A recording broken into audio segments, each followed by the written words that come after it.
राजस्थान पंचायत चुनाव को लेकर बीजेपी ने पूरी रणनीति तैयार कर ली है। चुनाव समिति और प्रभारियों के नाम तय हो चुके हैं और 4.02 करोड़ वोटर्स इस चुनाव की दशा और दिशा तय करने वाले थे। दूसरी तरफ प्रशासन की इन तैयारियों के बावजूद विपक्ष सरकार की मंशा पर सवाल उठा रहा था। विपक्ष की तरफ से कहा जा रहा था कि सरकार डरी हुई है, उसे हार का खौफ है और यही वजह है कि पंचायत चुनाव में देरी की जा रही है। लेकिन अब सारे सियासी बयानों के बीच एक अहम खबर सामने आई जिसमें बताया गया है कि चुनाव कब होंगे। आइए इस वीडियो में आपको इस पूरी खबर को विस्तार से बताते हैं। नमस्कार, आपके साथ मैं पल्लवी रविंद्र सिंह। राजस्थान पंचायत और शहरी निकाय चुनाव को लेकर काफ़ी समय से इंतजार किया जा रहा था। वहीं विपक्षी भी लगातार सरकार पर जबरन चुनाव नहीं कराने का आरोप लगा रहे थे। विपक्ष का दावा है कि ओबीसी रिपोर्ट की आड़ में चुनाव नहीं कराया जा रहा, साथ ही यह दावा है कि सरकार अभी चुनाव कराएगी तो उसे हारने का खौफ है।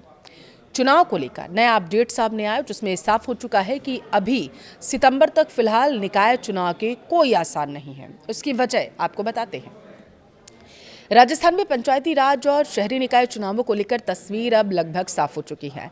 राज्य सरकार द्वारा ओबीसी यानी कि राजनीतिक प्रतिनिधित्व आयोग का कार्यकाल 30 सितंबर तक बढ़ा दिया गया और ये कार्यकाल बढ़ाए जाने के बाद अब सितंबर तक चुनाव होने की संभावना फिलहाल के लिए खत्म हो चुकी है।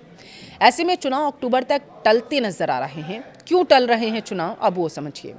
निकाय और पंचायती राज चुनाव में सबसे बड़ा पेच ओबीसी आरक्षण को लेकर फंसा हुआ था।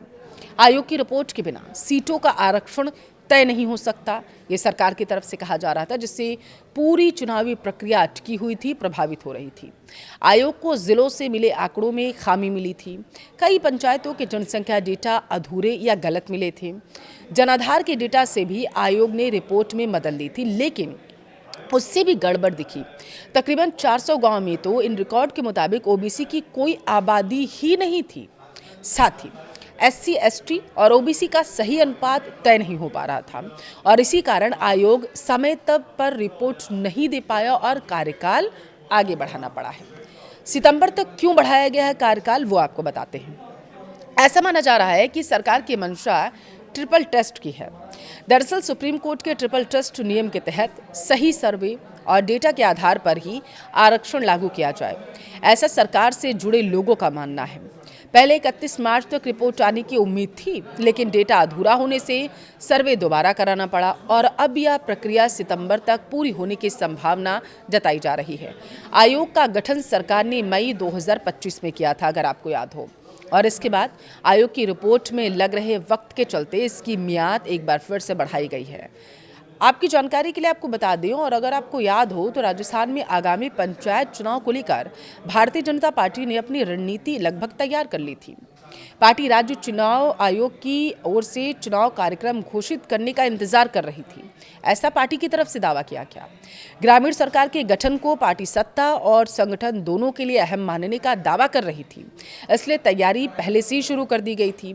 सरकार स्तर पर मुख्यमंत्री भजनलाल शर्मा ने हाल ही में विभिन्न संभागों के नेताओं के साथ बैठकें की। इन बैठकों का मुख्य एजेंडा पंचायत चुनाव की रणनीति तैयार करना था। दूसरी ओर संगठन स्तर पर जिला परिषद चुनाव समिति और पंचायत चुनाव समिति के नाम भी तय कर लिए गए थे। पार्टी ने पंचायत चुनाव की जिम्मेदारी प्रदेश के वरिष्ठ और अनुभवी नेताओं को सौंपी थी। इनमें पूर्व नेता प्रतिपक्ष राजेंद्र राठौर, राज्य वित्त आयोग के अध्यक्ष अरुण चतुर्वेदी और राज्यसभा सांसद घनश्याम तिवाड़ी सहित अन्य प्रमुख चेहरे शामिल थे। परिसीमन और पुनर्गठन से जुड़ी सिफारिशों को तैयार करने में भी इन नेताओं की महत्वपूर्ण भूमिका मानी गई। पार्टी ने इस प्रक्रिया में यह ध्यान रखा था कि संगठनात्मक ढांचे और नए परिसीमन का लाभ चुनावी रणनीति में मिल सके। भाजपा ने पंचायत चुनाव की तैयारियों के तहत विधानसभा स्तर पर विस्तारक भी नियुक्त किए थे और इन विस्तारकों को अन्य कार्यक्रम की जिम्मेदारी के साथ ही पंचायत चुनाव से जुड़ी गतिविधियों पर नजर रखने का कार्य भी दिया गया था।